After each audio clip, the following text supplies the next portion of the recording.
बिस्मिल्लाहिर्रहमानिर्रहीम, अस्सलाम वालेकुम। आज हमारा टॉपिक ऑफ डिस्कशन है cardiomyopathy. Cardiomyopathy, as the name indicates, cardio means heart, myo means myocardium of the heart, pathy means pathology of the myocardium of the heart. How we can say कि हमारे जो heart है उसमें cardiomyopathy हो गई है, हमें किस तरह पता चलेगा कार्डियोमायोपैथी हो गई है। इससे पहले हम देख लेते हैं कि कार्डियोमायोपैथी की टाइप्स क्या है, ताकि हम इसको क्लियरली डिफाइन कर सकें, एक्सप्लेन कर सकें। जो मेजर टाइप्स हैं हार्ट में कार्डियोमायोपैथी की, वो है dilated cardiomyopathy, hypertrophic cardiomyopathy, restrictive cardiomyopathy. इसके अलावा और भी टाइप्स होती हैं, लेकिन जो हमारा मेजर कंसर्न है, जो मोस्टली हमें पेशेंट देखने को मिलते हैं, वो इन तीन के ज़्यादा होते हैं, और इनमें से भी हाइपरट्रोफिक कार्डियोमायोपैथी के ज़्यादा होते हैं। एक नॉर्मल हार्ट की पिक्चर जैसे कि नज़र आ रहा है आपको, ए वाली figure is a normal heart. इसके अंदर हम देख रहे हैं कि ये हमारे पास जो है मायोकार्डियम है। मायोकार्डियम जो है किधर स्प्रेड करता है, इंटरवेंट्रिकुलर सेप्टम में भी है, अराउंड द वेंट्रिकल्स भी है। ठीक है, ये हमारा लेफ्ट वेंट्रिकल है, ये हमारा राइट वेंट्रिकल है। जो लेफ्ट वेंट्रिकल है उसकी जो स्पेस है वो सबसे ज़्यादा होती है, और जो राइट वेंट्रिकल है उसकी स्पेस थोड़ी कम होती है। ठीक है, जो फोर्सफुल कॉन्ट्रैक्शन होती है वो भी लेफ्ट वेंट्रिकल की होती है as compare to right ventricle.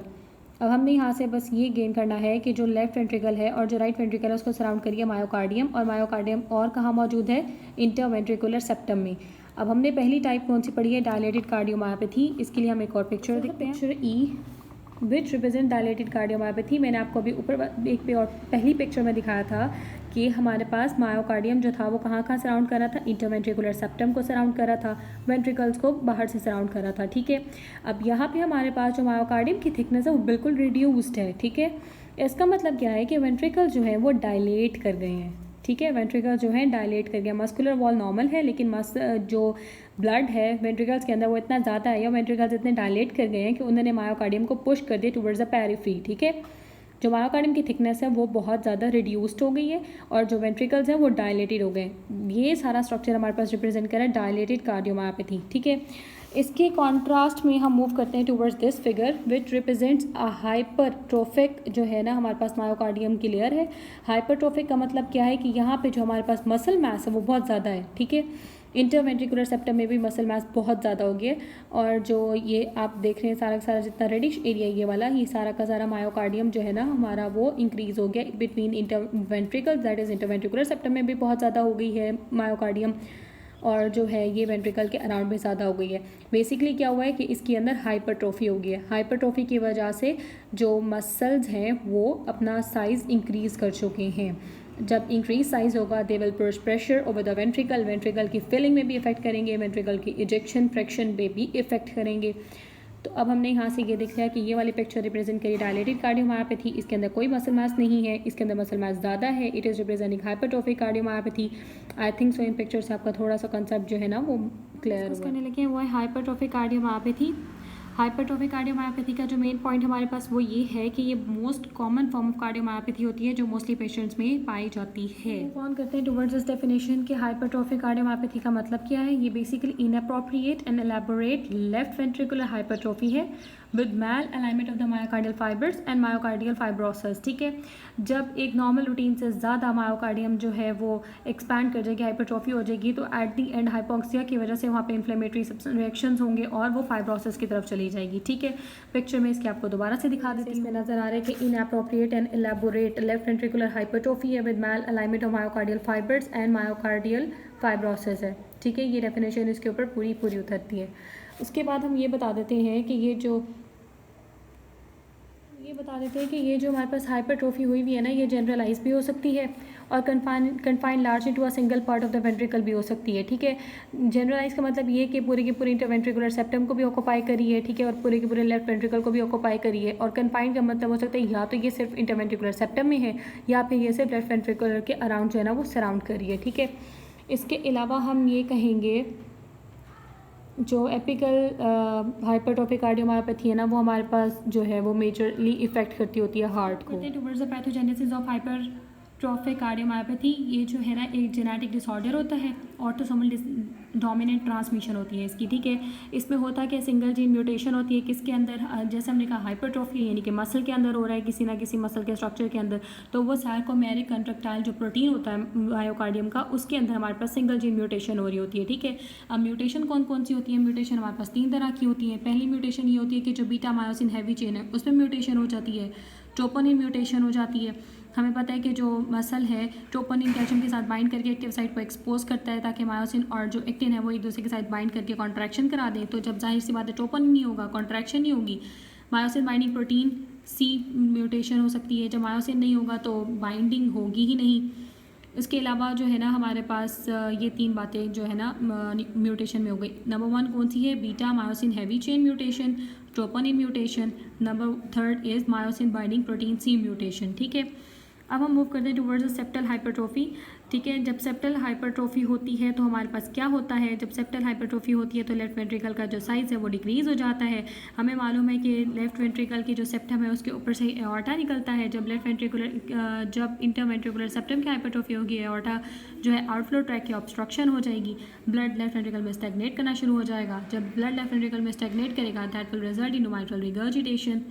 ये बात तो हमें पता है। Moving on towards the clinical features. बस क्लिनिकल फीचर्स में एंजाइना ऑन एक्सर्शन, यानी कि जब पेशेंट नॉर्मल रूटीन में अपने लिटिल वर्क परफॉर्म करेगा तो उसे किसी किस्म के कोई सिम्टम्स नहीं आएंगे, लेकिन जैसे वो थोड़ी सी हार्ड फिजिकल एक्टिविटी परफॉर्म करेगा तो उसको एंजाइना चेस्ट पेन होने लगेगा, shortness of breath on exertion होगी, डिस्निया दैट इज़, और सिनकपी यानी कि उसे सडन अनकॉन्शियसनेस होने लगेगी। और ये सारा जो है ना अगर प्रोलॉन्ग कर जाएगा, डिजीज़ प्रोलॉन्ग हुई भी होगी, स्पेयर होगी, तो that will result in death, sudden death. और ये सारे सिम्टम्स हैं जो पेशेंट प्रेजेंट करेगा। हम पेशेंट के अंदर क्या देखेंगे? जब हम पेशेंट की पल्स एग्जामिन करेंगे, वाइटल्स एग्जामिनेशन करेंगे तो हमें जड़ की पल्स मिलेगी।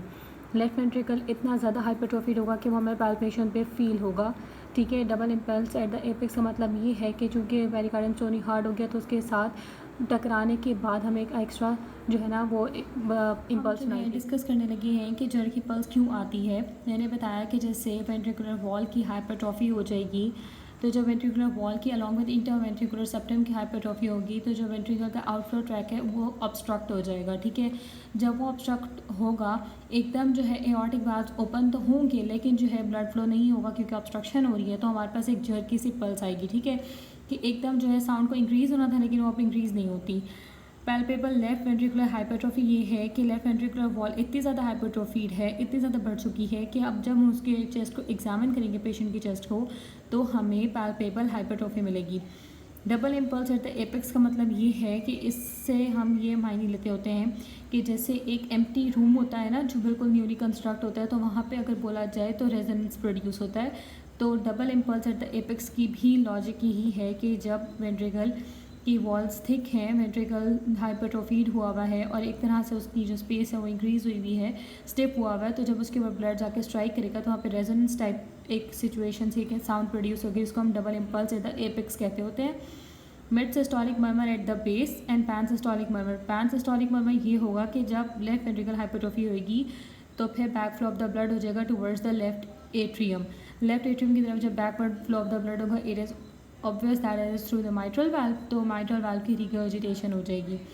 मिड सिस्टोलिक मर्मर का ये है कि जब सिस्टोल स्टार्ट होगा यानी कॉन्ट्रैक्शन स्टार्ट होगी तो वेंट्रिकल्स कॉन्ट्रैक्ट करेंगे, लेकिन चूंकि आउटफ्लो ट्रैक ऑब्स्ट्रक्शन हुई है तो हमारे पास एक मर्मर प्रोड्यूस होगा। कब प्रोड्यूस होगा? सिस्टोल के मिड में, that is mid systolic murmur at the base.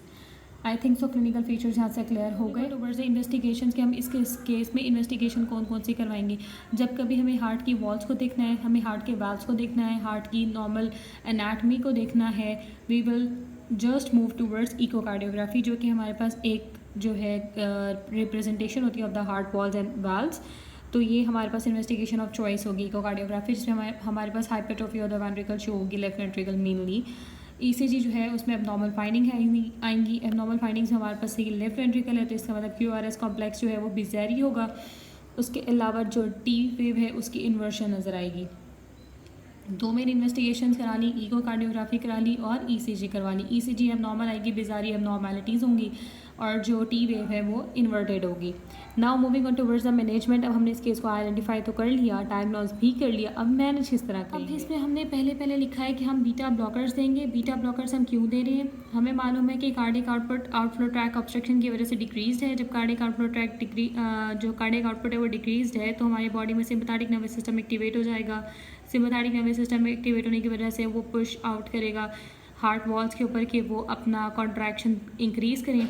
Contraction increase करें यानी कि कार्डियक आउटपुट इंक्रीज़ करें, हार्ट रेट इंक्रीज़ करें, टैकीकार्डिया हो जाए, और ये हमारे ऑलरेडी हार्ट जो है वो हाइपरट्रोफीड है लेफ्ट वेंट्रिकल, उनके ऊपर प्रेशर अप्लाई करने वाली बात, उनके ऊपर स्ट्रेन अप्लाई करने वाली बात है, तो हम क्या दे देंगे, बीटा ब्लॉकर्स दे देंगे ताकि सिंपैथेटिक नर्वस सिस्टम की एक्टिवेशन नहीं हो। ठीक है, कैल्शियम एंटागोनिस्ट दे देंगे। एज वी नो कि मसल की पैथी हो रही है, मायोपैथी हो रही है, तो उसके अंदर हम कैल्शियम एंटागोनिस्ट दे देंगे ताकि सार्कोप्लाज्मिक रेटिकुलम से कैल्शियम का रिलीज़ ही नहीं हो। जब कैल्शियम का रिलीज़ नहीं होगा तो कॉन्ट्रैक्शन भी स्लो डाउन हो जाएगी। उसके अलावा डाइसोपायरामाइड दे देते हैं। ठीक है, अगर हमारे पास मेडिकल ट्रीटमेंट जो है वो इफेक्टिव नहीं होता तो हम पार्शियल सर्जिकल रिजेक्शन कर देंगे ऑफ हाइपरट्रोफिड वेंट्रिकल, या फिर हम कर देंगे septal ablation. Management I think so clear हो गई यहाँ से कि बीटा ब्लॉकर्स दे देंगे, कैल्शियम चैनल एंटागोनिस्ट दे देंगे, डाइसोपायरामाइड दे देंगे। अगर इनसे मेडिकली ट्रीट नहीं होता तो सर्जिकली हम क्या करेंगे, पार्शियल सर्जिकल रिजेक्शन कर देंगे या फिर सेप्टल एब्लेशन कर लेते हैं towards restrictive cardiomyopathy. Restrictive cardiomyopathy में क्या है कि जो वेंट्रिकल्स हैं वो बिल्कुल स्टिफ हैं, वेंट्रिकुलर वॉल जो है उसकी भी हाइपरट्रोफी हुई है और इतनी ज़्यादा हो चुकी है कि वो बिल्कुल स्टिफ है, ना वो ज़्यादा फैलती है, ना ही ज़्यादा वो कॉन्ट्रैक्ट होती है, ना ही ज़्यादा वो रिलैक्स होती है, और जो एट्रियल प्रेशर है वो भी राइज़ किया हुआ है। जाहिर सी बात है, जब वेंट्रिकल स्टिफ हो जाएंगे तो एट्रिया जो है इसके रिस्पॉन्स में डायलेट कर जाएगा, हाइपरट्रोफीड हो जाएगा। तो जब एट्रिया अलॉन्ग विद वेंट्रिकल जो है ना स्टिफ हो जाएंगे, हाइपरट्रोफी हो जाएंगे, that will all result in restrictive cardiomyopathy के ना ही जो एट्रियाज हैं वो कॉन्ट्रैक्ट हो रहा है सही तौर पे, और ना ही जो वेंट्रिकल है वो कॉन्ट्रैक्ट हो रहा है सही तौर पे। तो बेसिकली एट्रिया भी स्टिफ, वेंट्रिकल भी स्टिफ, यानी कि रिस्ट्रिक्टिव हो गई है contractility of both ventricle and atria. इसकी हम पिक्चर देख लेते हैं। पिक्चर एच है, बेसिकली ये वाली पिक्चर रिप्रेजेंट करें हमारे पास रिस्ट्रिक्टिव कार्डियोमायोपैथी। इसमें ये हमारे पास नज़र आ रहा है कि जो वेंट्रिकल्स के अराउंड इंटरवेंट्रिकुलर सेप्टम और ये जो वेंट्रिकुलर वाल्व है ये हमारे पास हाइपरट्रोफीड है। ठीक है, हाइपरट्रोफीड है, स्टिफ है। इसके साथ जो इसके रिस्पॉन्स में जो ये हमारे पास एट्रियम है ये क्या कर गया, डायलेट कर गया। देखिए यहाँ पे एट्रियम छोटा है, यहाँ पे भी एट्रियम छोटा है, लेकिन यहाँ पे जो है ना एट्रियम डायलेट कर गया। ठीक है, जब एट्रियम डायलेट कर जाएगा तो इसकी जो वॉल्स हैं उनके ऊपर भी प्रेशर अप्लाई होगा, that will all result in hypertrophied left atrium, hypertrophied right atrium along with dilation of the left atrium, hypertrophy and dilation of left atrium हो जाएगी। क्यों? क्योंकि जो लेफ्ट वेंट्रिकल है उसकी जो वॉल्स हैं वो भी थिक हो रही हैं, इंटरवेंट्रिकुलर सेप्टम है वो भी थिक हो रहा है। इसकी पैथोजेनेसिस जो है ना वो अमाइलॉइडोसिस की वजह से, यानी कि ये इंट्रिंसिकली जो है ना सिर्फ हार्ट से रिलेटेड नहीं है, ये बेसिकली बॉडी में जब और डिजीज़ होंगी तो फिर वो हार्ट को इस तरह से इफेक्ट करेंगी कि जो है ना रिस्ट्रिक्टिव कार्डियोमायोपैथी हो जाएगी। उनमें हमारे पास अमाइलॉइडोसिस है, ग्लाइकोजन स्टोरेज डिजीज़ हैं। ठीक है, अब हम मूव करते हैं इन्वेस्टिगेशन की तरफ। इसको हम इन्वेस्टिगेट करने के लिए डॉपलर इकोकार्डियोग्राफी करा लेंगे, सीटी स्कैन और एमआरआई ऑफ द हार्ट करा लेंगे, एंडोमायोकार्डियल बायोप्सी करा लेंगे, जिससे हमें पता चल जाएगा कि बेसिकली डिजीज़ कौन सी है जो हार्ट के मसल को इफेक्ट कर रही है। नाउ मैनेजमेंट जो है इसकी कोई ख़ास मैनेजमेंट नहीं है हमारे पास अभी तक डिस्कवर्ड। हम इसको सिम्टोमेटिकली ट्रीट करेंगे, और अगर ये हमारे पास सिवियर हो जाती है, मेडिकल ट्रीटमेंट से रिपेयर नहीं हो सकता, तो हम ट्रांसप्लांटेशन कर देंगे। आई होप सो यहाँ तक आप लोगों को समझ आ गई। नेक्स्ट टाइप है कार्डियोमायोपैथी की, वो है डायलेटेड कार्डियोमायोपैथी। डायलेटेड कार्डियोमायोपैथी में बेसिकली होता क्या है, डायलेशन हो जाती है और इम्पेयर्ड जो है ना कॉन्ट्रैक्शन हो जाती है लेफ्ट वेंट्रिकल की, और ये समटाइम्स इन्वॉल्व कर लेता है राइट वेंट्रिकल को।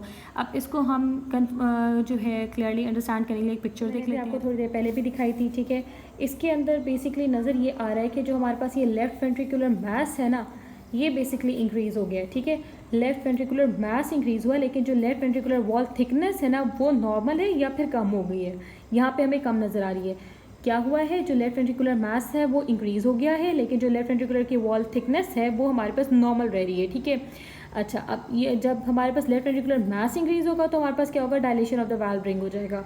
डायलेशन ऑफ वाल्व रिंग होगा तो हमारे पास क्या होगा, फंक्शनल माइट्रल और ट्राइकस्पिड इनकम्पिटेंस हो जाएगी। ठीक है, जाहिर सी बात है जब ये जो है लेफ्ट वेंट्रिकल का मास इंक्रीज़ होगा तो वो राइट वेंट्रिकल के ऊपर भी इफेक्ट करेगा, क्योंकि दरमियान में इंटरवेंट्रिकुलर सेप्टम है, जब ये डायलेट होगा सेप्टम मूव कर जाएगा टुवर्ड्स द राइट वेंट्रिकल। जब राइट वेंट्रिकल को ये इफेक्ट करेगा तो along with the right ventricle को इफेक्ट करेगा, मतलब ये कि यहाँ से ये ट्राइकस्पिड वाल्व को भी इफेक्ट कर रहा है और लेफ्ट वेंट्रिकल में ये माइट्रल वाल्व को भी इफेक्ट कर रहा है। ठीक है, फिर क्या हो जाएगा, हमारे पास माइट्रल और ट्राइकस्पिड वाल्व की इनकम्पिटेंस हो जाएगी। अब ये कंडीशन हमारे पास होती क्यों है, बेसिकली ये हमारे पास होती है अल्कोहल की इनटेक की वजह से। ठीक है, अल्कोहल की इनटेक होती है और अल्कोहल की इनटेक होने की वजह से जो हमारा अपने लेफ्ट वेंट्रिकल का जो मसल फाइबर होता है या जो लेफ्ट वेंट्रिकल होता है वो डायलेट कर जाता है। इसके अलावा जो है हमारे पास कुछ इनहेरिटेड म्यूकोजल म्यूटेशनल डिसऑर्डर्स होते हैं जो कि डायलेटेड कार्डियोमायोपैथी के बाइस का जो है ना विक्टिम बनाते हैं पेशेंट को। उनमें हमारे पास जो म्यूटेशन होती है ना, वो जो म्यूटेशंस हो रही होती हैं जिनकी वजह से ये डिजीज़ हो रही होती है, वो मेनली अफेक्ट करते हैं प्रोटीन्स को। ठीक है, वो प्रोटीन्स कहाँ मौजूद होते हैं? Cytoskeleton of the myocyte. ये जो यहाँ पे मायोकार्डियम में इसको सराउंड कर रही होती है, इसके अंदर जो साइटोस्केलेटल फाइबर्स होते हैं उनके अंदर जो प्रोटीन्स होते हैं उनकी म्यूटेशन होती है। और उन प्रोटीन्स में कौन कौन से आते हैं? डिस्ट्रोफिन आता है, लेमिनिन ए आता है, एंड सी एम्ब्रिन आता है, और मेटाविंक्यूलिन। जो हमारे पास मेजर याद रखने वाले जो 2 प्रोटीन्स हैं वो हमारे पास है डिस्ट्रोफिन, ठीक है, और दूसरे नंबर पे कौन सा है? Laminin A and C, laminin A and C. ठीक है, ये 2 ऐसे हैं हमारे पास प्रोटीन्स जो जिनकी म्यूटेशन हो जाती है, जिसकी वजह से हमारे पास लेफ्ट वेंट्रिकुलर मास इंक्रीज़ हो जाता है, लेकिन जो लेफ्ट वेंट्रिकुलर वाल्व थिकनेस है वो नॉर्मल रहती है। अब जब ये मास इंक्रीज़ हो तो हमारे पास क्या हुआ? माइट्रल और ट्राइकस्पिड वाल्व की इनकम्पिटेंस हो गई। ठीक है, इनकम्पिटेंस हो गई यानी इनका फंक्शन भी डिस्टर्ब हो गया, इनका फंक्शन डिस्टर्ब हो गया। इसके अलावा जो है जब हमारे पास ये प्रोटीन का म्यूटेशन है, इसका मतलब ये कि हमारे पास अंडरलाइन कोई डिजीज़ है। अंडरलाइन जो डिजीज़ है वो लाजमन कोई मस्कुलर डिस्ट्रॉफी है। मस्कुलर डिस्ट्रॉफी में हमारे पास 2 डिजीज़ हैं जो बहुत मोस्टली एसोसिएट करती है कार्डियोमायोपैथी के साथ। उनमें एक हमारे पास होती है बेकर और एक हमारे पास होती है डुशेन मस्कुलर डिस्ट्रॉफी। ठीक है, उसके अलावा इसके अंदर क्या हो सकता है कि कोई ऑटो इम्यून रिएक्शन हो सकता है जिसकी वजह से डायलेटेड कार्डियोमायोपैथी जनरेट करेगी। हमारे पास किसी भी किस्म का कोई वायरल मायोकार्डाइटिस है जो कि डायलेशन ऑफ लेफ्ट वेंट्रिकल का बाइस बनेगी। तो ये ऑल जो फीचर्स है ना को रिलेट करते हैं हमें डायलेटेड कार्डियोमायोपैथी। अब जब हमें पता चल गया डायलेटेड कार्डियोमायोपैथी के, एक दफ़ा हम रिवाइज कर लेते हैं कि किस वजह से हुई डायलेटेड कार्डियोमायोपैथी हुई। नंबर 1, किस वजह से होता है इसमें क्या है? लेफ्ट वेंट्रिकुलर मास इंक्रीज हो जाता है, लेकिन जो वॉल थिकनेस है वो नॉर्मल रहती है या रिड्यूस हो जाती है। दूसरी बात हमने क्या बता दी, किसी भी काइंड ऑफ म्यूटेशन की वजह से जो प्रोटीन में हो रही है उसकी वजह से हो सकती है कोई अंडरलाइन कोई डिसऑर्डर है जिसकी वजह जो साइटोस्केलेटल ऑफ द मायोसाइट्स को जो है वो डिस्टर्ब कर रहा है, उसकी वजह से हो सकती है। और जो लोग अल्कोहल इंटेक करते हैं उनके अंदर हो सकती है। Now moving towards the clinical features, अब हमें यहाँ से ये बात पता चल रही है कि जो लेफ्ट वेंट्रिकुलर मास है वो बेसिकली इंक्रीज़ हो गया। जब लेफ्ट वेंट्रिकुलर मास इंक्रीज़ हो गया इसका मतलब जो मास इंक्रीज़ हुआ, जो मायोकार्डियम इसके अराउंड इसको सराउंड करिए वो उतनी फोर्स के साथ कॉन्ट्रैक्ट नहीं करेगी जो नॉर्मल साइज ऑफ वेंट्रिकल के लिए जो था ना सफिशिएंट था। अब इसको ज़्यादा फोर्स अप्लाई करनी पड़ेगी, यानी इतनी जितनी भी फोर्स अप्लाई करे तो इसके अंदर मौजूद जितना ब्लड है उसको बेसिकली एओर्टा में पुश नहीं कर पाएगा। ठीक है, जब एओर्टा में पुश नहीं कर पाएगा तो ये वाला जो साइड ऑफ द हार्ट है वो हार्ट फेलियर की तरफ जाएगी। ठीक है, हार्ट फेलियर की तरफ जाएगी। उसके अलावा इधर जो है ना ब्लड स्टेगनेट करना शुरू कर देगा। जाहिर सी बात है माइट्रल वाल्व की इनकम्पिटेंस आ रही है, लेफ्ट एट्रियम के अंदर भी ब्लड स्टेगनेट करेगा। तो जहाँ पर भी ब्लड थोड़ी सी भी ज़्यादा देर के लिए स्टेगनेट करता है वहाँ पे हमारे पास थ्रोम्बोसिस होने का चांस ज़्यादा होता है। ठीक है, थ्रोम्बोसिस होगा अगर यहाँ पे कोई थ्रोम्बस बन जाता है, it will move in towards the arterial system of the body. Arterial system में जाने के बाद वो एम्बोलस बन जाएगा। एम्बोलस के बाद किसी भी वेसल को जाके जहाँ पे बाइफर्केशन ऑफ वेसल्स हो रही होगी वहाँ पे उसको ब्लॉक कर देगा। ठीक है, अब जब ये हो गया कि लेफ्ट वेंट्रिकुलर जो है ना मास इंक्रीज हो गया तो जाहिर बात है ऐसे नोड से जो हमारे पास सिग्नल्स आ रहे थे वो भी अब सफिशिएंट नहीं रहे इस लेफ्ट वेंट्रिकल की डायलेशन के लिए और कॉन्ट्रैक्शन के लिए। डायलेशन की वजह से इसकी कॉन्ट्रैक्शन और रिलैक्सेशन के लिए सफिशिएंट नहीं रहे। अब जब वो सफिशिएंट नहीं रहे तो हमारे पास क्या होगा, rhythm of the heart disturb हो गया, एरिथमियाज हो जाएंगे। ठीक है, और जो है ना ये जब लेफ्ट वेंट्रिकुलर का एकदम हमारे पास अचानक से फेलियर होगा तो स्पोरेडिक चेस्ट पेन होगा।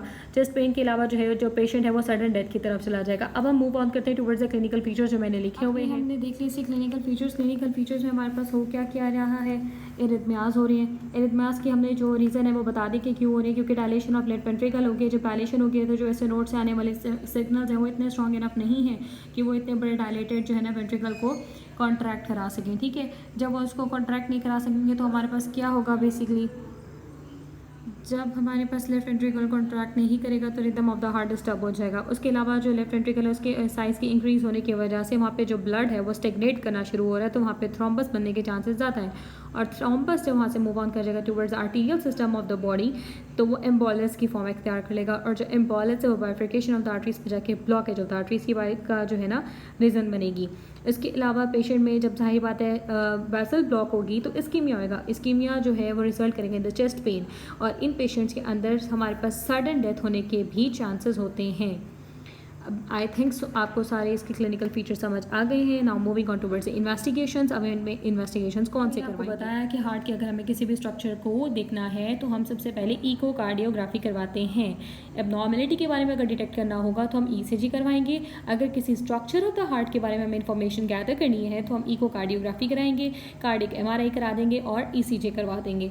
Now moving on towards the management में हमने क्या देखना है? मैनेजमेंट में जो हमारा मेन फोकस रहेगा वो ये होगा, जो पेशेंट है डायलेटेड कार्डियोमायोपैथी का, वो बेसिकली किसकी वजह से है, उसमें रिस्क किस चीज़ का? हार्ट फेलियर होने का। तो हमारा जो मेन एम ऑफ ट्रीटमेंट रहेगा वो ये है कि हम हार्ट फेलियर को ट्रीट करें। ठीक है, अब हम देख लेते हैं कि जो दूसरी वजह होती है, जो सेकेंड कॉज होती है डायलेटेड कार्डियोमायोपैथी के पेशेंट के अंदर as a cause of death, as a moving progressing towards death, वो हमारे पास होते हैं एरिथमियाज। ठीक है, एरिथमियाज को ट्रीट करने के लिए हमारे पास 5 ग्रुप्स ऑफ मेडिकल ड्रग्स होती हैं, जिनमें ग्रुप 1 जो होता है वो सोडियम चैनल ब्लॉकर्स होता है, ग्रुप 2 बीटा चैनल ब्लॉकर्स होता है।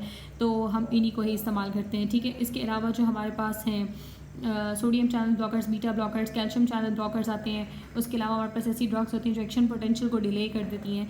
तो 5 क्लासेस ऑफ ड्रग्स हैं जो कि मैंने कार्डियक एरिथमियाज जब आप लोगों को बताया था तब बताए थे। ठीक है, उसका लिंक मैं शेयर कर देती हूँ।